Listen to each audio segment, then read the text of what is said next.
আজকে 2রা ফেব্রুয়ারি 2024 এবং day 4 grade 2 GNM হিসেবে যারা অ্যাপ্লাই করেছিল ডে 4 ইন্টারভিউ।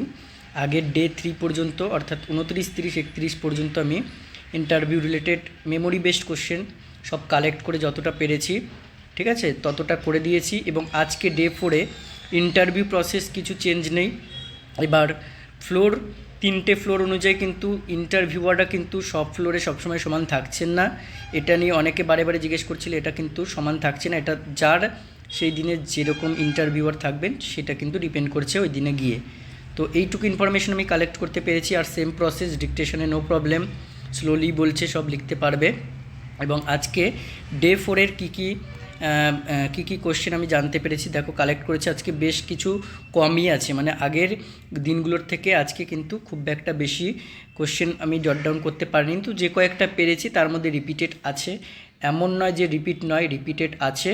তবু তোমরা ওইগুলোই কিন্তু ভালো করে পড়ে যাও। এবং এক্সট্রা কোন কোন সাবজেক্ট এখনও ধরেনি, ফার্স্ট এড থেকে ধরেনি তা নয়, নিউট্রিশন থেকে ধরেনি তা নয়, হয়তো আমি কালেক্ট করতে পারিনি বা আমার কাছে আসেনি, কিন্তু ধরেছে। তো অল ওভার পড়ে যাও। মোটামুটি এক্সপিরিয়েন্স বেস্ট তো ধরছে, এমন না এক্সপিরিয়েন্স ধরছে না। দেখো আর কী কালেক্ট করতে পেরেছি, কী জানলাম। দ্যাট ইজ একটা এরপরে ধরেছে এরকম একজনকে নিজের হাতে ডেলিভারি করেছো, ওখানে তোমরা কিন্তু পজিটিভ অ্যান্সারই দেবে। ওকে, বানিয়ে বানিয়ে কিচ্ছু বলার দরকার নেই, পজিটিভ অ্যান্সারই দেবে। ওকে, এবার এই তুমি ইয়েস অর নো সেই রিলেটেড সেটার উপর ভিত্তি করে কিন্তু এরপরে তোমার হচ্ছে এরপরে কোশ্চেন আসবে। ওকে, এরপরে ধরেছিল দেখো ডেলিভারিতে কি কমপ্লিকেশন কেস দেখেছো। যদি এটা হয়তো একজনকেই করেছিল, হয়তো ও ইয়েস বলেছে, তো ইয়েস বলার পরে কি কমপ্লিকেশন ডেলিভারির করার সময় পেয়েছো বা কমপ্লিকেশন কিছু কেস পেয়েছো কি না, এরকম তো হতেই পারে। পিপিএইচ কেস কমপ্লিকেটেড হতে পারে। এছাড়া যদি মায়ের এপিএইচ থাকে, এপিএইচ পরে মানে এপিএইচ ধরা পড়লো, পরে সেটা ম্যানেজমেন্ট হয়ে আসলো, মানে এপিএইচের ম্যানেজমেন্ট হিসেবে তোমার ডেলিভারি করা যেতে পারে। তো এইগুলো কিন্তু বিভিন্ন কেস তোমার ওরা জানতে চেয়েছে। এবার হচ্ছে লেবারের স্টেজ, এটা তো কমন কোশ্চেন, এমন কোনো আহামরি নতুন কিছু না, কমন কোশ্চেন, ঠিক আছে। কমন কোশ্চেনগুলোর মধ্যে অপশন মোস্ট কমন এটা একটা। লেবার স্টেজ ভালো করে পড়বে। এবং ফোর্থ স্টেজ, এটা কিন্তু ফার্স্ট, সেকেন্ড, থার্ড সবাই বলতে পারছো, কিন্তু ফোর্থ স্টেজ অনেকের আটকে যাচ্ছে। যে ফোর্থ স্টেজে কী অবজারভেশন করা হয়, কী অবজারভেশন করা হয়, মাদারের ক্ষেত্রে কি দেখা হবে এবং বেবিয়ের ক্ষেত্রে কি দেখা হবে, ঠিক আছে, এটা কিন্তু দেখে নেবে। আর এরপরে দেখো শার্প ইনস্ট্রুমেন্টের sterilisation, very very important. Sharp ইনস্ট্রুমেন্টের স্টেরিলাইজেশন পড়ে যাবে ভালো করে। ডিসইনফেকশন কতক্ষণের জন্য করা হয়, প্লাস স্টেরিলাইজেশন কত টাইমের জন্য করে রাখা হয়, এবং শার্প ইনস্ট্রুমেন্টের কি অটোক্লেভিং হয়, এরকমও কোশ্চেন জিজ্ঞেস করছে। আচ্ছা, ডিভিটি পেশেন্টকে কি মেডিসিন দেওয়া হয়। ডিভিটি মিন্স কি deep vein, T for thrombosis. এবার থ্রম্বোসিস মানে কি, থ্রম্বোসিস এবং আরেকটা হয় যেটা হচ্ছে তোমার একটা থ্রম্বোসিস হয়ে থাকে এবং একটা এম্বোলাই হয়ে থাকে। এম্বোলাইটা চলাফেরা করে, মানে ব্লাড ভেসেলের মধ্যে ক্লট, এই দুটোই ক্লটকে ডিফাইন করে। এবার এম্বোলাই হলে বা এম্বোলাস হলে সেটা হচ্ছে মুভমেন্ট করতে পারে, এক জায়গায় থাকবে না, কিন্তু থ্রম্বাসটা এক জায়গায় থাকবে, যেটা করোনারি আর্টারিতে থ্রম্বাস ফর্মেশন হলে কমন কজ অফ এমআই, ঠিক আছে। ডিবিটি পেশেন্ট যদি আসে তাহলে কি মেডিসিন দেওয়া হয়, এটা ভালো করে কিন্তু দেখে নেবে, ডোজ এগুলো কিন্তু দেখে যাও। আচ্ছা, এরপরে ব্লাড ট্রান্সফিউশন নিয়েও ভেরি ভেরি ইম্পর্টেন্ট। ব্লাড ট্রান্সফিউশনের কোশ্চেনটা অনেক কিন্তু ধরছে, অনেকজনকে রিপিটেড কোশ্চেন এটা, যে ব্লাড ট্রান্সফিউশন পেশেন্টের রাইগর হয়েছে। দ্যাট মিন্স এটা কি একটা ব্লাড ট্রান্সফিউশন রিয়াকশান হলো, one type of blood transfusion reaction.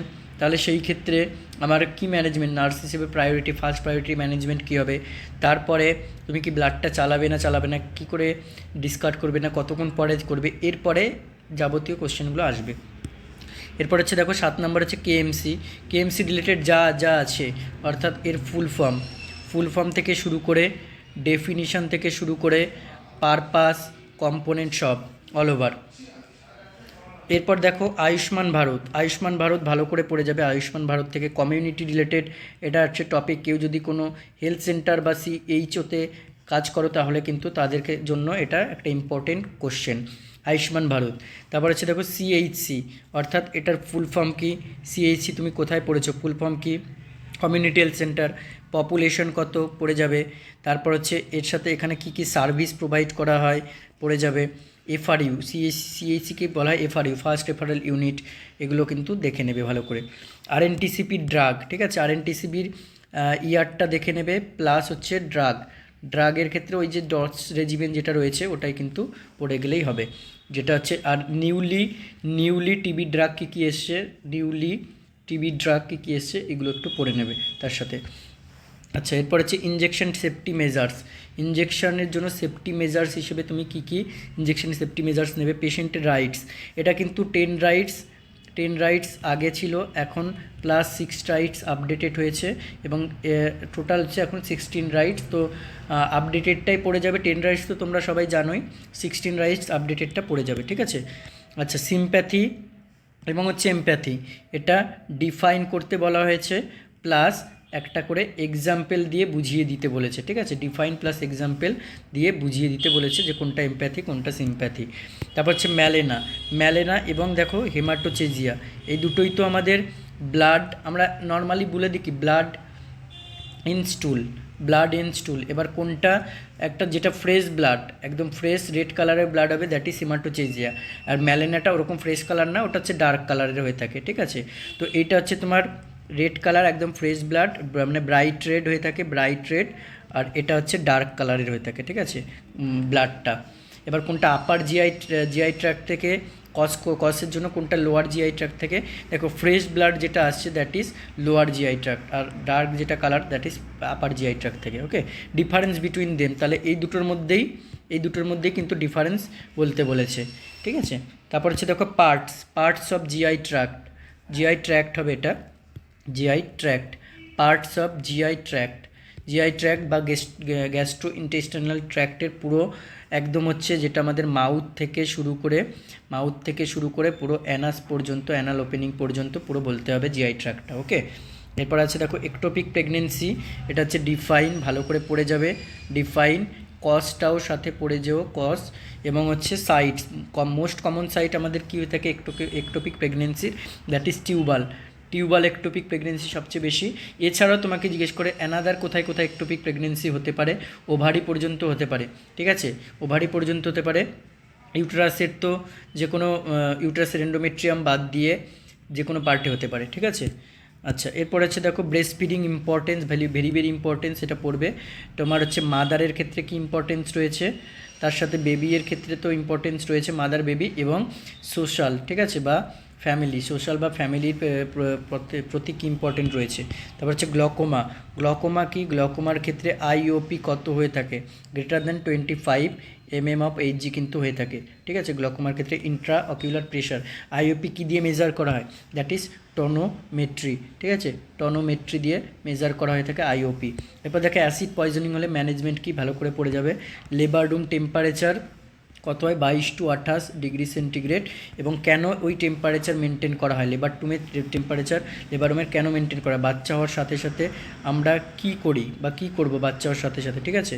That is তোমার হচ্ছে ইমিডিয়েট নিউবর্ন কেয়ার, এটা কিন্তু বলতে হবে, নিউবর্ন কেয়ার মানে হচ্ছে আইএনবিসি, আর ইএনবিসি হচ্ছে এসেনশিয়াল নিউবর্ন কেয়ার, ঠিক আছে, আইএনবিসিটা বলে দিতে হবে। কতগুলো টাওয়েল ট্রেতে থাকে, দ্যাট ইজ একটা কোশ্চেন করা হয়েছিল, বাচ্চা হওয়ার পর বাচ্চাকে অ্যাট বার্থ কী কী ইঞ্জেকশন দেওয়া হয়, ঠিক আছে, বাচ্চা হওয়ার পর বাচ্চাকে এবং এখানে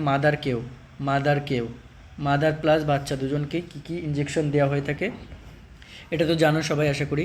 ভিটামিন কে কেন দেওয়া হয়, ঠিক আছে, ভিটামিন কে ডোজগুলো তো জানো, যদি লেস দ্যান 1 কেজি হয় তাহলে তার ক্ষেত্রে 0.5 mg, ঠিক আছে, আর যদি গ্রেটার দ্যান 1 কেজি হয়ে থাকে তাহলে হচ্ছে 1 mg। বিসিজি এর ডোজ কত, বিসিজির অ্যাকর্ডিং টু এজ অনুযায়ী ডোজ বলবে, কত দিন পর্যন্ত দেওয়া যেতে পারে এগুলো কিন্তু সব বলবে। সেকেন্ড স্টেজ লেবার এ বিটুইন 2 কন্ট্রাকশন পাওয়া গেছে, ঠিক আছে, সিভিয়ার ইউট্রাইন কন্ট্রাকশন হয়েছে, তাহলে মাদারকে হেলথ অ্যাডভাইস কী দেওয়া হবে মাদারকে, এরকম একটা কোশ্চেন ধরেছিল। আফটার ডেলিভারি কি ম্যানেজমেন্ট, মাদার কি ইঞ্জেকশন পাবে আর বেবি কি ইঞ্জেকশন। আচ্ছা, এই কোশ্চেনটা রিপিটেড হয়ে গেছে, ঠিক আছে। যাই হোক, কোশ্চেনটা দুজনকে হয়তো করা হয়েছিল। আর বার্থ ডোজগুলো কী কী রুট আর ডোজ, বার্থ ডোজগুলো কী কী রুটে এবং কোন কোন বার্থ ভ্যাকসিন দেওয়া হয় এবং কোন কোন ডোজ রুট, ঠিক আছে। ওপিবি কত টাইপের হয়ে থাকে, মানে যেটা হচ্ছে তোমার মনোভ্যালেন্ট, বাইভ্যালেন্ট আর হচ্ছে ট্রাইভ্যালেন্ট। এবার এখন ওপিবির কোন ভ্যালেন্সিটা ইউজ করা হয়, দ্যাট ইজ বাইভ্যালেন্ট, ঠিক আছে। মানে 1 আর 3টা কিন্তু ইউজ করা হয়, 2টা কিন্তু ইউজ করা না, 1 আর 3টা ইউজ করা হয়ে থাকে, মনো বাই ট্রাই। বিসিজি এর এইএফআই ম্যানেজমেন্ট কি, এইএফআই মানে কি আমরা জানি, এইএফআই মানে হচ্ছে অ্যাডভার্স ইভেন্ট ফলোয়িং ইমিউনাইজেশন, যেটা হচ্ছে আফটার ভ্যাকসিনেশন, কিছু কিছু ভ্যাকসিনেশন দেওয়ার পরে তোমার হচ্ছে কোনো অ্যাডভার্স ইফেক্ট বা বাচ্চা যদি হয়ে থাকে, দ্যাট ইজ এইএফআই। আর প্লাসেন্টা এর লোব কত আর ইনকমপ্লিট থাকলে কি করবে, মানে যেটা হচ্ছে পিপিএইচের কজ, ইনকমপ্লিট আছে মানে কি মায়ের ইউট্রাসে কিন্তু প্লাসেন্টার লোবগুলোর মোটামুটি কটা থাকে, মোটামুটি 16 থেকে 20টা মতো লোব থাকে। কোনো একটা কটিলেডন, যেগুলোকে কটিলেডনও বলা হয়, কটিলেডন বা লোব, ঠিক আছে। যদি কোনো একটা কটিলেডন মিসিং থাকে তাহলে বুঝতে হবে ইউট্রাসে সেটা রিটেন করে গেছে, বা কোনো মেমব্রেনের কোনো পার্ট কর্ড কিছু যদি রয়ে যায় দ্যাট ইজ ইউট্রাসে রয়ে গেছে, সেখান থেকে মানে কিছু একটা রয়ে যাওয়া মানে কি ওকে ব্লাড সাপ্লাই দেবে, তার জন্য কিন্তু ব্লিডিংটা বেশি পরিমাণে হবে, পিপিএইচের ব্লিডিংটা বেশি পরিমাণে হবে। ওকে, তো এই 34 মতো কোশ্চেন আমি আজকের জট ডাউন করতে পেরেছি, এগুলোই ধরা হয়েছিল। দেখো, এগুলো কিন্তু এমন নয় যে নতুন কিছু ধরেছে, এখান থেকে কিন্তু রিপিটেডই হয়েছে বেশিরভাগই। কিছু কিছু আমি যতদূর দিয়েছি দ্যাট ইজ ম্যালেনা, হেমাটোচেজিয়া, এগুলো সিম্প্যাথি এগুলো হচ্ছে আজকে নতুন, কিন্তু এমন নয় কোনো দিন ধরেনি, ধরেছে, ঠিক আছে। এই পিডিএফ অনুযায়ী নতুন, ঠিক আছে। আশা করি তোমরা এই কয়েকটা কমপ্লিট করো, কভার করো। আবার এরপরে যেদিন আছে সেই দিনের আমি ভিডিও নিয়ে আসবো মেমোরি বেসড, এবং তার সাথে সাথে চ্যানেলে যারা নতুন হয়েছে অবশ্যই চ্যানেলটিকে সাবস্ক্রাইব করে দাও, পাশে থাকা বেল আইকনটি প্রেস করে দাও।